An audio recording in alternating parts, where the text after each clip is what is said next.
इसमें ग्रामर का कोई लेना देना नहीं है। हेलो, तो ये हेलो क्या है आपका, ये आपका इंटरजेक्शन ही है। तो आपने कई हॉलीवुड मूवीज जब देखी होंगी तो आपने ये चीजें बहुत सुनी होंगी। दोस्तों, हर किसी की जिंदगी में कई मौके ऐसे आते हैं जब आपके मुंह से अचानक कुछ निकल जाता है। वो एक शब्द जो अचानक से आपके मुंह से निकल गया उसको आप तकिया कलाम भी बोलते हैं। और वही तकिया कलाम यानी वो एक शब्द हमारा इंग्लिश में क्या बोला जाता है, उसी को इंटरजेक्शन बोलते हैं। तो आप सोचेंगे कि सर हमें इसकी क्या जरूरत है। तो मान लीजिए आपने इंग्लिश बोलनी सीख ली, आपकी ग्रामर बहुत अच्छी है, टेंसेस बहुत अच्छे हैं, और आप किसी ऑफिस में काम कर रहे हैं, कहीं पार्टी चल रही है, अचानक से आपके पैर के नीचे से चूहा गुजरता है और आप कहते हैं मम्मी मर गया रे या मर गई रे, जो भी है। फिर क्या होगा आपको भी पता है, क्या सीन क्रिएट होगा। तो इसीलिए जब आप इंटरजेक्शन सीखेंगे तो इंग्लिश सीखने के साथ साथ आपको इनकी भी थोड़ी प्रैक्टिस करनी पड़ेगी, और ये प्रैक्टिस हो भी जाती है। मेरे पर्सनल एक्सपीरियंस से जब 1.5 साल में ऑस्ट्रेलिया में था तो यहां जब मैं रहता था कुछ मुंह से निकलता था, जैसे भैंस की, यहां कॉलेज में थे दोस्तों में, या कुछ और भी, हर किसी का अलग अलग होता है। लेकिन वहां जब मैंने देखा, लोगों की सिचुएशन समझी, और अचानक जो वहां लोगों के मुंह से निकलता था उसको देखकर धीरे धीरे मेरी भी कंडीशनिंग हो गई, और मेरे मुंह से भी क्या निकलता था, most of the time English के ही शब्द निकलते थे।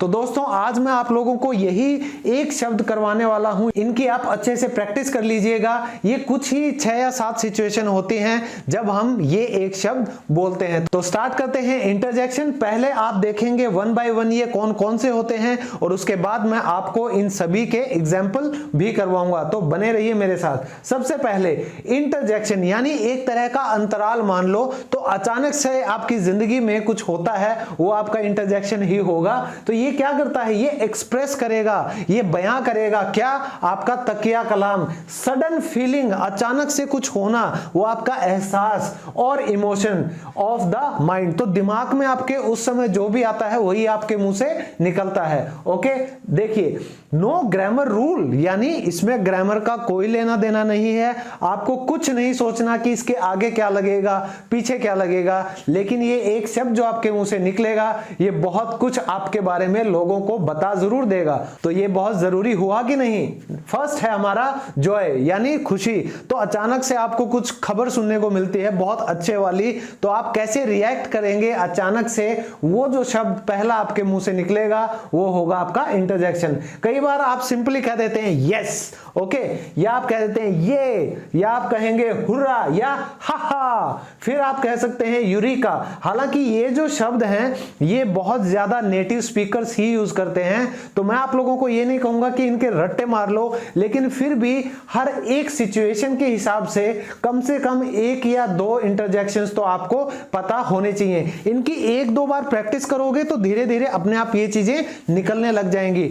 सबसे पहले आपको कॉन्शियसली ये सोचना है कि ऐसी कोई भी सिचुएशन आए तो मेरे मुंह से ये निकलना चाहिए, मैं यही बोलूंगा। उसके बाद धीरे धीरे आपका सबकॉन्शियस माइंड आपकी कंडीशनिंग कर देगा, और जब भी वैसी कोई सिचुएशन दोबारा होगी आपके मुंह से वही इंटरजेक्शन यानी वही इंग्लिश का शब्द निकलेगा। सेकंड है सोरो, यानी कि जब भी आप दुखी होते हैं तो आप कह देते हैं हाय राम या हे भगवान या जीसस बोल देते हैं। तो हर कोई अपने रिलीजन के हिसाब से इन वर्ड्स का यूज करता है, और दुख में हम भगवान को ही तो याद करते हैं, है ना। तो देखिए, आप ये सिंपल वर्ड्स भी इस्तेमाल कर सकते हैं, जैसे नो, आह या एलास।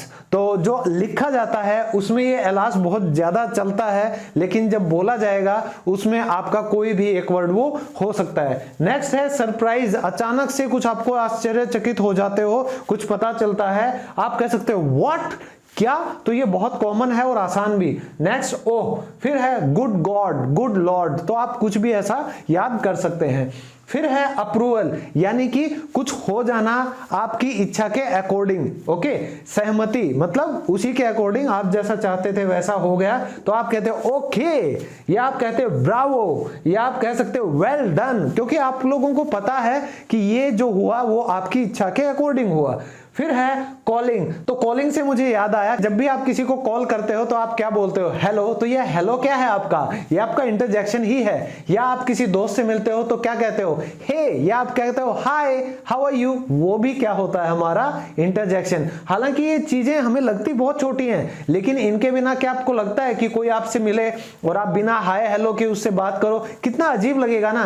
तभी मैं कहता हूं इंग्लिश में कड़ी से कड़ी जुड़ती है और हर चीज की अपनी अलग अहमियत है। नेक्स्ट देखिए अटेंशन। तो कॉलिंग में आपको मैंने बताया हे, हाय, हेलो या होला। ये जो भुवन बम की सीरीज में आपने कैरेक्टर देखा होगा होला, तो ये वही वाला है। ओके, अटेंशन यानी कि ध्यान। तो अगर आपको किसी का ध्यान अपनी तरफ लाना है तो आप क्या क्या यूज कर सकते हैं? हश। आप कई बार कहते हो ना तो ये वाला वही है हमारा इंटरजेक्शन। हालांकि ये आवाज है सिर्फ, लेकिन जब लिखेंगे तो ये कौन सा वर्ड बनेगा? ये बनेगा हश। फिर है लुक, देखो, सुनो, लिसन, सुनो। यस। फिर सिंपली हमारे वाला ओए इधर आ।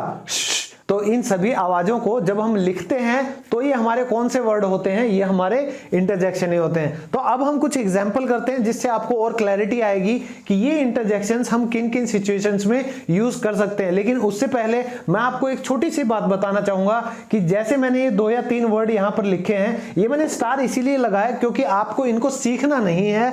एक तरह से ये नेटिव स्पीकर्स के लिए बहुत ही कॉमन बन जाते हैं, लेकिन ये सभी जो मैंने आपको बताए हैं ये हैं फॉर्मल, यानी कि जो नॉर्मल रूटीन में चलते हैं। लेकिन ये जो हैं ये हैं इनफॉर्मल, यानी कि आप दोस्तों के साथ जब बात कर रहे हो या आप नॉर्मली इंग्लिश सीख रहे हो अपने शौक के लिए, नेटिव लोगों से बातचीत करने के लिए, घुलने मिलने के लिए, दोस्तों में, यारों में, तो तब आप इनका भी इस्तेमाल करते हुए बहुत लोगों को सुनेंगे। जैसे शिट है तो इसका लिटरल मतलब कभी भी मत निकालिएगा, ये सिर्फ एक स्लैंग है इस इमोशन को, इस सडन फीलिंग को एक्सप्रेस करने के लिए। ओके, देखिए जैसे आप शिट बोल सकते हैं या हॉली शिट, हेल नो। तो आपने कई हॉलीवुड मूवीज जब देखी होंगी तो आपने ये चीजें बहुत सुनी होंगी, या आपने कई वेब सीरीज में एफ वर्ड भी सुना होगा। उसका भी यूज बहुत ज्यादा नेटिव स्पीकर्स करते हैं, लेकिन उसका कोई लिटरल मीनिंग नहीं होता, इसका कोई ग्रामर का कनेक्शन नहीं होता। ये सिर्फ एक सडन इमोशन या सडन फीलिंग को एक्सप्रेस करने का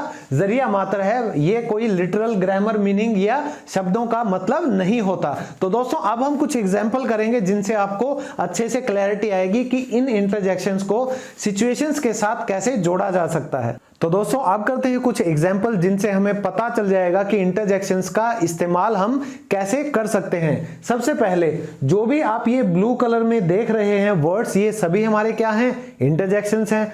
और इंटरजेक्शंस जब भी आप लिखते हैं तो हमेशा उसके बाद ये क्या आता है? एक्सक्लेमेशन मार्क जरूर आएगा। तो ये बात हमेशा याद रखना कि जब भी आप इंटरजेक्शन का कोई भी वर्ड लिखेंगे उसके लिए आप क्या यूज करेंगे? एक्सक्लेमेशन मार्क का। तो पहला हमारा सेंटेंस है wow you are looking gorgeous. तो आपकी अगर कोई महिला मित्र यानी आपकी गर्लफ्रेंड या कोई भी दोस्त बहुत सुंदर दिख रही है तो उसको आप बहुत अच्छा सा कॉम्प्लीमेंट दे सकते हैं। आप कह सकते हैं wow you are looking gorgeous. तो ये लड़की के लिए इस्तेमाल होगा गॉर्जियस, ना कि लड़के के लिए। अगर किसी को टोंट मारो तो आप लड़के को कह देना, फिर देखना वो आपकी क्या हालत करता है। ओके, नेक्स्ट है हमारा हे आर यू सीरियस। तो ये आप हैरानी में पूछ रहे हो कि अरे क्या तुम सीरियस हो इस बात को लेकर। तो कोई भी ऐसी बात जो आप अचानक से सुने तो आपके मुंह से निकलेगा अरे। तो ये जो अरे है ये भी हमारा क्या है? हिंदी में इंटरजेक्शन। इंग्लिश में इसका रूप बदल दो, ट्रांसलेट कर दो तो ये हे बन जाएगा, या कुछ और भी आप बना सकते हैं। फिर है हाय वेयर हैव यू बीन। तो ये आपका वही है कॉलिंग वाला। तो जब भी आप किसी को संबोधन करते हो या किसी को बुलाते हो हाय कहां थे अब तक, तो ये वही है हाय वेयर हैव यू बीन, कि भाई बहुत दिन हो गए कहां थे, लॉन्ग टाइम नो सी।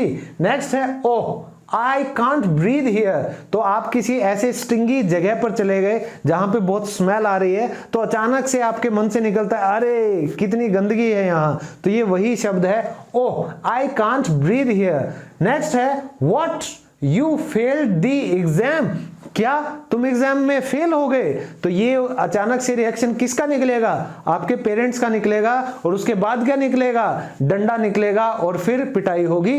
तो पास करो अपने सारे एग्जाम, पढ़ाई पर ध्यान दो। नेक्स्ट है हमारा alas my friend passed away. तो पास्ड अवे होता है गुजर जाना। तो आपके अगर किसी दोस्त का इंतकाल हो जाता है, वो इस दुनिया में नहीं रहते, तो आप कहेंगे उदास होके कि अलास, कि मुझे दुख है अचानक से न्यूज सुनकर। तो फिर आप कहेंगे मेरा दोस्त नहीं रहा इस दुनिया में, ये आप कह सकते हैं।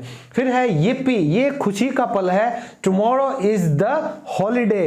तो जब स्कूल में अचानक से आपको पता चलता है कि कल का दिन छुट्टी का दिन है, तो आप खुश हो जाते हो। भाई हम तो हो जाते थे, yippee हुर्रा, क्या हो गया, कल छुट्टी है, तो खुश हो गए। लास्ट है हमारा उप्स, I forgot to switch off the lights, कि अरे मैं भूल गया क्या करना, लाइटें बंद करना। तो बहुत मार पड़ने वाली है ऐसी गलतियों पर। तो ये सभी रिएक्शन आपके अचानक से तभी आते हैं जब आपको कोई सडन से रियलाइज होती है कोई चीज, या कुछ अचानक से पता चलता है। तो मुझे उम्मीद है कि अचानक से ये इंटरजेक्शंस भी आपको अच्छी तरह से समझ में आ गए होंगे। दोस्तों, इस प्लेलिस्ट में आपको कंप्लीट ग्रामर टॉपिक्स करवाए जाएंगे, तो बने रहिए मेरे साथ। और मिलता हूं आप सबसे नेक्स्ट वीडियो में एक नए इंटरेस्टिंग ग्रामर टॉपिक के साथ। तब तक के लिए stay fit, stay healthy, bye bye, take care and keep learning.